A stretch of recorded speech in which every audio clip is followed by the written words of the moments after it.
Welcome. UGBS 208, Introduction to Financial Accounting, Session 7, Correction of Errors. My name is Augustine Donko. Accountants do not live in an outline. They are also bound to make mistakes. But here, we are talking about unintentional mistakes. If such happens, there is a need to be able to correct such errors and therefore extract the true financial statement. So in this session, we are going to learn how to correct errors and adjust the effect of those errors on our profits. So by the end of this session, we're going to identify the different types of errors, understand the basic process of errors management, appreciate the relationship between errors and profit, explain the process of rectification of errors after finalization of what? Final accounts. You can consult our reading list, chapter 10 of Mafu Yadom, Asante, and Taki, and then chapter 32 and 33 of Frank Woods, and any other material that will be very useful in terms of this topic. Correction of errors. What are errors? Here we are saying that an error is simply an unintentional mistake. It can occur at any stage in business transaction and in the work of the accountant. But if an accountant does this intentionally, it's fraud. That is not what we are dealing with here. We are dealing with what? Unintentional mistakes. We have two main kinds of it that in terms of accounting. That is errors that may affect the agreement of the trial balance, and then errors that will not have any implications on the agreement of the trial balance. That is, errors when occur, the trial balance will still agree, and others, when they occur, the trial balance will not agree. That is, either the debit side is greater than the credit side, or the credit side is greater than the debit side. So we're going to pick it one after the other, understand them, and know how to go about them. So the first one we want to deal with is what? Errors not affecting trial balance agreement. These are errors when committed, the trial balance will still agree. That is, the two sides of the trial balance, the debit and the credits, will still hold. It will be equal as if there is no error. So these ones you have to pay attention to very well, because it is not easy to identify. Because the only means to check that they are errors has already agreed, which is your trial balance. So you always have to pay attention to your trial balance, even if it agrees. Let's turn our attention to picking some of the various errors. When they occur, they may not affect the agreement of the trial balance. It is important to take note of them, because even though they are not affecting the agreement of the trial balance, it has implications on your profit and loss account. That is the income statement and statement of financial position. The first error we may want to deal with is what? Error of omission. As the name sounds, something has been omitted. A transaction has taken place, and it's the work of the accountant to record this transaction with the double entry principle in mind. But such a transaction has been omitted entirely from the books of the account. So the error here is that the transaction has been omitted. When this occurs, the trial balance will still agree. Why? Because, for example, if the transaction has to do with 2,000 cedis, the debit side will lose 2,000, the credit side will also lose 2,000, and therefore the totals of both the debit and credit will still agree. But this is a very important error that you have to take note of, because as they occur, the trial balance will still agree, but your profit will be affected. Your loss will be affected, and you're not going to get a true financial statement. A good example is where sales to Jane 2,000 has not been recorded in the books. When this happens, for example, the company K Limited will not record an amount of sales, which means that profit is going to decrease by this amount, 2,000. So it is important, it is very expedient to pay attention to this particular error. The second error we may want to look at is error of what? Commission. This is where the correct amount is entered very well, but it has been entered in the wrong account. For example, where a check paid to Emina for 300 cedis has been debited to Enima's account. Remember, Emina and Enima may be your suppliers. So what have you done? You've rather shown that you've paid Enima, but you were supposed to record it to who? Amina. Very good. So your books will be deficient here. There will be a problem. Whilst you're going to write off Enima's account that you've paid and still keep Amina's account that you owe her, that may not be the case, because it's the other way around. You've changed the account. Wrong account has been entered here. This is possible because of the names. Amina and Enima, very close. It happens to every accountant. That is why we are saying that errors that are what? Unintentional. Supposed to be able to identify this and correct them. Also pay attention. Will this affect the agreement or trial balance? No, because a certain account needed to be debited and you have debited a certain account. So it will be shown there. But here, just that you've changed the account type. So there is a need to pay attention and correct them as expected. The third error we may want to look at is what? Error of principle. So similar to error of commission. Just that here, you've changed the wrong class of account. Not the personal account, but the class of account. For instance, cash received from the disposal of non-current assets is credited to sales. A complete violation of the accounting principle. Why? Selling a disposable asset is not sales, because that is not what the organization is into buying and selling, and therefore cannot be recorded as sales. When you do this, the trial balance will still agree. Why? Because something needs to be credited. You have credited sales instead of what? The disposal account you are supposed to credit. When this happens, you are going to increase your profit by the recording of this transaction in the sales account instead of the disposal account. But this effect will not be shown in the agreement or trial balance. Since it will agree, but it have implications on your income statement and therefore needs to be corrected. The next error that is of interest is what? Error of original entry. In simple terms, this error occurred from the beginning of your records. Instead of 350 rent paid, you may have recorded it as what? 500. So from onset, the amount recorded is wrong. Remember, the double entry is still correct here. Instead of 350, you recorded a credit of what? 500 and a debit of what? 500. This will not affect the agreement on the trial balance. But bear in mind, the amount was supposed to be what? 350, not 500. So this is what? An error of original entry. And this has implications on your income statement. And therefore, there's a need to identify and correct them. Another type of error that is of interest is complete reversal of entry. Remember the double entry rule we discussed? UGBS 205? Very good. So that gave us an indication of what to debit and what to credit for every transaction. Complete reversal is simply saying that you have what? Reverse the entry. Instead of a debit, you have credited that account, and instead of what? A credit, you have debited it. So you may have an example of sales on credit to AMA. For example, maybe 500 cedis. Here, sales is supposed to be credited by 500. AMA's account is supposed to be debited by 500.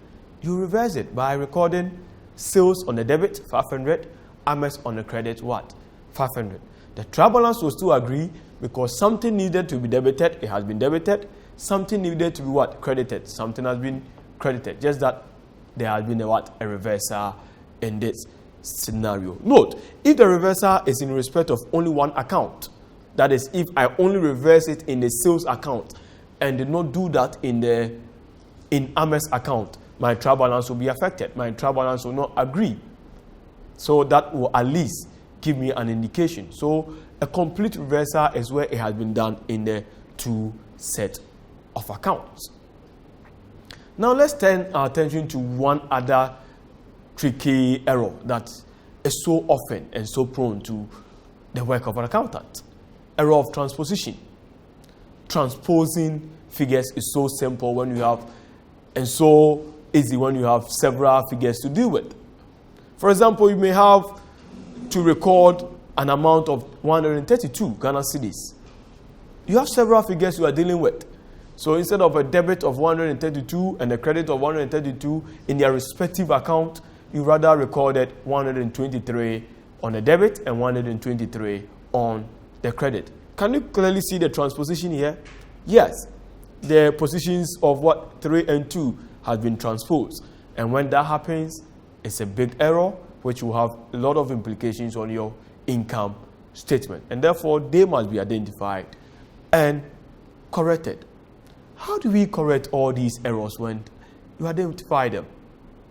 We're saying that correction of these errors is done by either reversing the wrong entries and posting the correct ones, or finding the differences and passing the correct entries. So either you identify the errors, reverse all those entries, and pass the correct entries, or you pick the error and the correct ones, you find their difference, and then pass entry of the difference to help correct the error.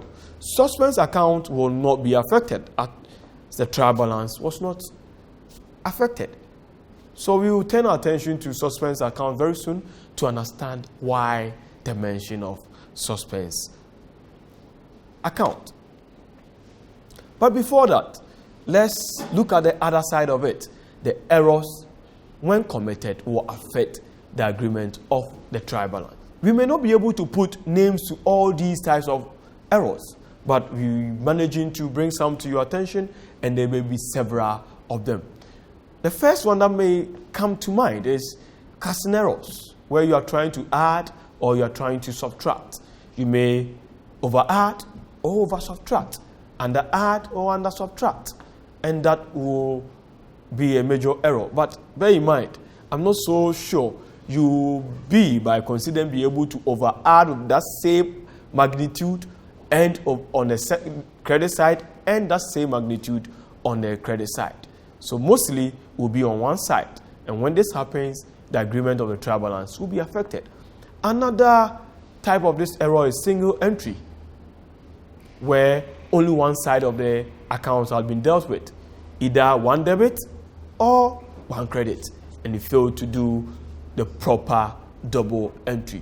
Or where, yes, you were trying to go through your double entry, but you failed to do one credit, one debit, and rather you place all the two on debit or all the two on credit. When this happens, the trial balance will also be affected, and many other more that can affect the agreement of the trial balance. So these are the two main types of errors. The first ones we discussed are those that will not affect the agreement of the trial balance, which we are saying that when correcting them, you have nothing to do with suspense account. The second one is where it will affect the agreement of trial balance. Here, suspense account is very useful when correcting such errors. What then is this suspense account? We are saying that this account is introduced anytime the trial balance fails to agree.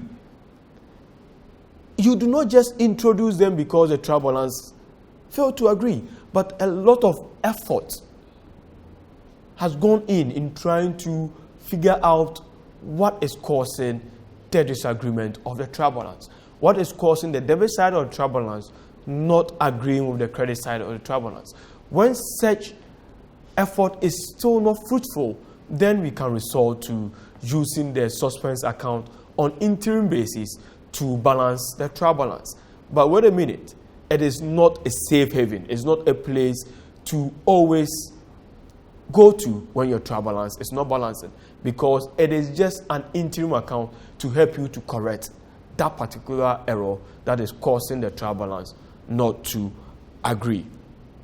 This means that in correcting errors that affected the trial balance, suspense account is very useful. Let's go through the whole principle of suspense account and see how we're going to use them. That is, the principle is that when the error could not be traced and the trial balance was not in agreement, that is, the debit and credit side were not equal, suspense account will be used to fit in the side that is falling short of the other.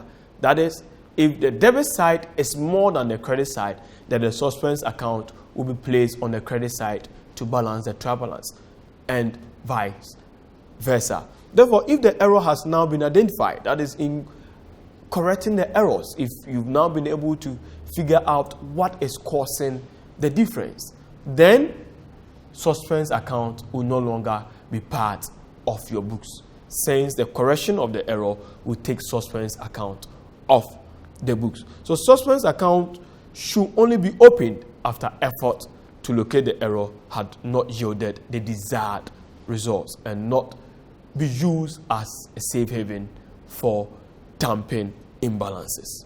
Let's turn our attention to how the suspense account looks like. I do hope you can clearly see difference in trial balance on the debit side, difference in trial balance on the credit side. This will only happen once. So, when preparing the suspense account, the difference in trial balance can only be at one side at a point in time. You cannot have them on the two sides. You are showing here because at a point you may not know where it is. So let's pick a typical trial balance. Assuming your debit side is 10,000 and your credit side is 9,000, and all efforts to locate that difference wasn't fruitful, then that difference at the credit side, which is 1,000, we can fit in suspense account. So here, the suspense account there is going to be what? 1,000 cedis. So if I'm going to repair my suspense account in order to correct my error, then I'm going to have the T account or suspense account having difference in trial balance on the credit side. Why? Because the credit side was falling short by what? Or the credit side fell short by what? 1,000. And that is what suspense account helped us to balance the trial balance. Vice versa, if the amount that needs to balance the trial balance is at the debit side, then when we are starting our suspense account, the difference in the trial balance will be on the debit side. I hope the difference with the opening balance in terms of the difference in trial balance in the suspense accounts is clear. So please, never use the difference in trial balance on both sides for one particular situation. Very good. The discount received, the sales, the purchases, the creditors receive are not cast on stones. We are just trying to say that these may be errors that we have managed to correct. So they are appearing in the account so that the suspense account will self-balance. We did say that after correcting the errors, suspense account should not in any way be part of your books. I hope that's clear. So it must always self-balance. Throughout our discussion, we've made it clear that errors will have implications on our financial statement, be it the income statement or the statement of financial position.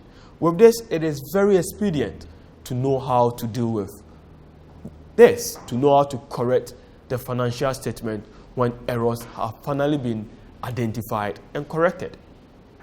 So let's turn our attention to correcting errors, adjusting our profit and loss in our income statement where errors are being corrected. To do this, you have to ask yourself this question. the errors you identify, picking them one by one, you ask yourself, what was the effect of each error on your profit or loss? Did it increase profit? Did it decrease profit? Based on that, you'll be able to know how to adjust it in the income statement. Let's pick a good example. Sales to Jane, 2,000, where you recorded, where it was omitted entirely from the books. So here, error of omission. Sales was not recorded at all. So you ask yourself, if I have not recorded these sales in my books, what is the effect of this on my profit? Because of this omission, has my profit increased or decreased? I hope you side with me that because I've omitted such sales, definitely my profit has decreased. If it has decreased, then how do I correct it? I have to add it back to apparent profit to arrive at my what? True profit. So that is basically it. In adjusting for your profit when errors have been corrected, the first thing is to identify the original effect of the error on the profit. If you're able to tell yourself the exact effect of this error on the profit, then correcting it will be easier. That is, if the error decreased profit, then it means that to correct it, you are supposed to add it back to profit. If the error increased profit, to correct it, then you are supposed to what? Subtract it from profit. And that will help you to arrive at the true profit. I hope this is clear. So this is a format of it. So you start from what?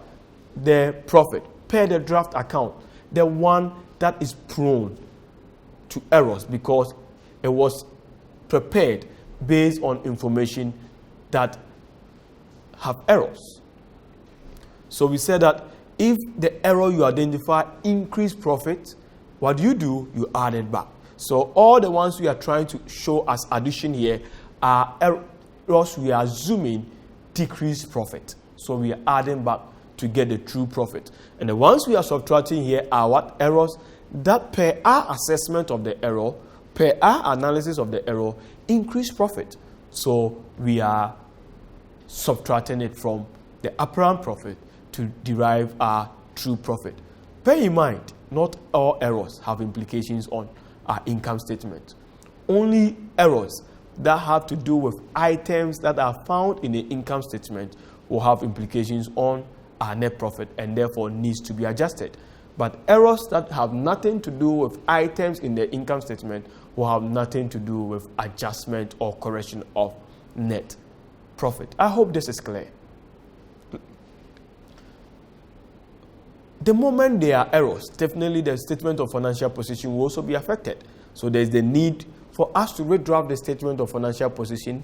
There's the need for us to correct any item in the statement of financial position that was affected by these errors so that a true statement of financial position can be prepared. And here we pay attention to our three main items: assets, liabilities, and capital. The effect on the error on asset, you adjust it. If an asset wasn't recorded, you record it as expected. If the amount on the asset decreased, you adjust it accordingly. Or if it increased, you adjust it accordingly. Same for liabilities and for capital. And if you have been able to adjust all these, you can go ahead and re-prepare or redraft the statement of financial position without any difficulty. The format is the same as the statement of financial position on all our previous sessions that the statement of financial position has been discussed. Okay. In order to assess ourselves and find out that whether whatever we've discussed in this session is going on well, let's turn our attention to Assignment 7, Question 1. Assem Impenipa Limited. In there are issues that accountants have come across with. But the accountant prepared his financial statement before identifying certain errors. So the trial balance failed to agree. There was suspense account in there to help the accountant balance his books, balance the trial balance. Based on that a statement of financial position and income statement had been prepared, leading us to an apparent profit, which is not true. So, with what we've discussed, go through all the issues and try to identify the various types of errors, correct them, use suspense where appropriate to correct all the errors, and then adjust the profit accordingly. I do hope you remember journals from Fundamentals of Accounting Methods. They will be very useful in this aspect. Thank you and hope to see you soon.